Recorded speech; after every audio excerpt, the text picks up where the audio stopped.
말하는 습관이 운명을 바꾼다.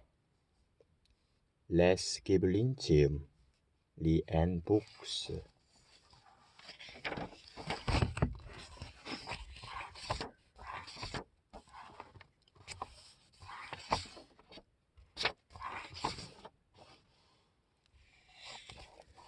대화의 주도권을 상대방이 쥐게 하라.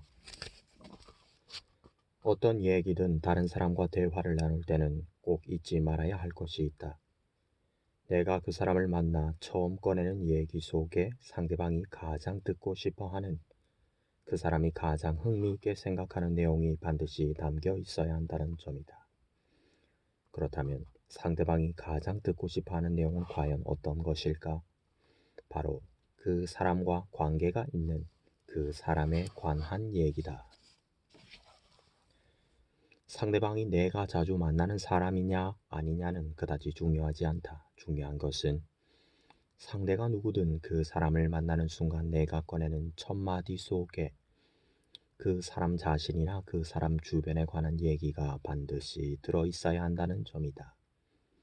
어떤 사람을 만나는 순간 내 입에서 나오는 첫 마디가 자기와 관계 있는 내용이라면 상대방은 어떤 반응을 보이게 될까?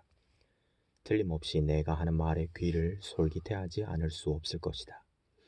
그리고 그 내용이 좋은 것인지 나쁜 것인지 따지고 생각할 겨를도 없이 상대방은 자기도 모르는 사이에 내가 하는 얘기에 서서히 귀를 기울이게 될 것이다. 왜 그럴까? 이 사람이 지금 내 얘기를 하고 있다는 걸 누구보다도 상대방 자신이 먼저 알기 때문이다. 만나자마자 자기에 관한 얘기를 하고 있는 나를 바라보면서 그 사람은 도대체 이 친구가 이런 얘기를 하는 이유가 뭘까 하고 머리를 굴리게 될 수도 있고, 얘가 왜 갑자기 내 얘기를 하는 거지 하며 궁금해할 수도 있다. 어쩌면 자기한테 관심을 가져주는 나에 대해 까닭 모를 호감을 갖게 될지도 모른다. 누구를 만나든 상대방에 대한 얘기를 먼저 꺼내면서 대화를 시작하면 전반적인 대화의 분위기부터가 아주 부드러워진다. 왜 그럴까? 상대방에 관한 얘기를 먼저 꺼낸다는 것은 내가 그 사람에게 관심을 갖고 있다는 것을 보여주는 것이고, 그것은 내가 그의 존재를 충분히 존중하고 있다는 걸 드러내는 일이기 때문이다. 이와는 달리 다른 사람을 만난 자리에서 상대방이 아니라 나 자신에 관한 얘기부터 먼저 꺼내면 어떤 일이 벌어질까? 어쩔 수 없이 내가 하는 말을 듣기는 들으면서도 상대방은 어딘지 모르게 불편한 기색을 보일 것이다. 그 사람의 기분이나 생각에는 전혀 개의치 않고 내 얘기부터 늘어놓는 것은 상대방의 존재는 물론 그 사람의 인간적인 본성을 무시하는 행위이기 때문이다. 그런 행동은 난 너한테는 관심이 없어 라거나 난 당신이 원하는 걸 해줄 생각이 전혀 없어요 라고 말하는 것과 다를 게 없다. 그러니 적어도 다른 사람들을 만나고 있는 동안만큼은 어쩔 수 없이 나 자신에 관한 이야기가 나오게 만드는 몇 가지 단어들을 아예 머릿속에서 지워버린다는 생각을 할 필요가 있다.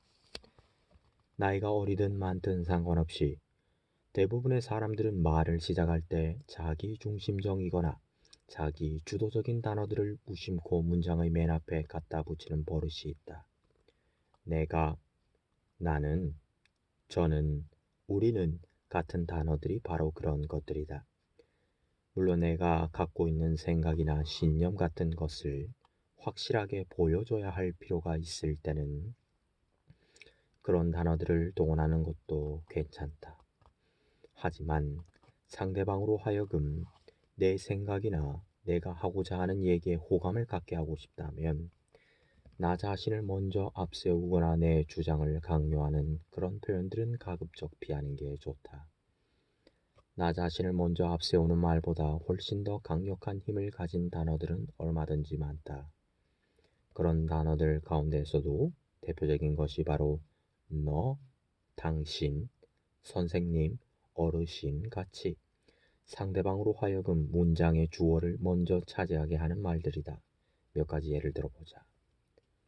너한테 도움이 될까 해서 하는 얘기인데 선생님께서 그렇게 해주신다면 어르신께서 어떻게 생각하실지 모르지만 다른 사람과 대화를 시작하면서 이런 단어들을 맨 앞에 꺼놔야 하는 이유가 무엇일까? 상대방은 분명 뭔가 할 얘기가 있어서 내가 먼저 만나자고 한 사람이거나 내 얘기를 들어주기 위해 일부러 없는 시간을 내서 내 앞에 나타나 준 사람이다. 그런 사람한테 내 얘기부터 먼저 꺼내는 것은 대화의 주도권을 내가 차지하겠다는 욕심을 드러내는 것과 다를 게 없다. 그리고 그 사람 앞에서 내가, 나는, 저는, 우리는 등과 같이 자기중심적이고 이기적인 단어들을 사용한다면 상대방은 내가 어떻게 해서든 자기보다 조금이라도 유리한 입장에 서기 위해 저런 말을 하는 것이라고 생각하게 된다. 그런데 내가 그런 욕심과 의도를 처음부터 포기하면서 대화를 주도할 수 있는 기회와 권리를 상대방에게 기꺼이 넘긴다면 어떤 일이 생길까?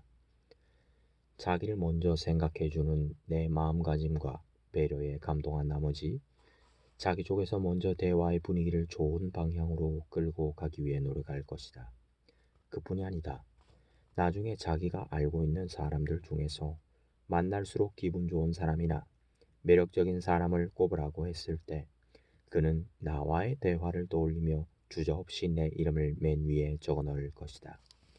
그렇게 해서 내가 그 사람에게 기분 좋은 친구, 매력적인 젊은이로 인정받게 되면 어떤 결과가 나타날까? 나는 그 사람이 하게 될 이런저런 생각이나 여러 가지 의사결정에 매우 긍정적인 영향력을 행사하는 사람이 될 수밖에 없다.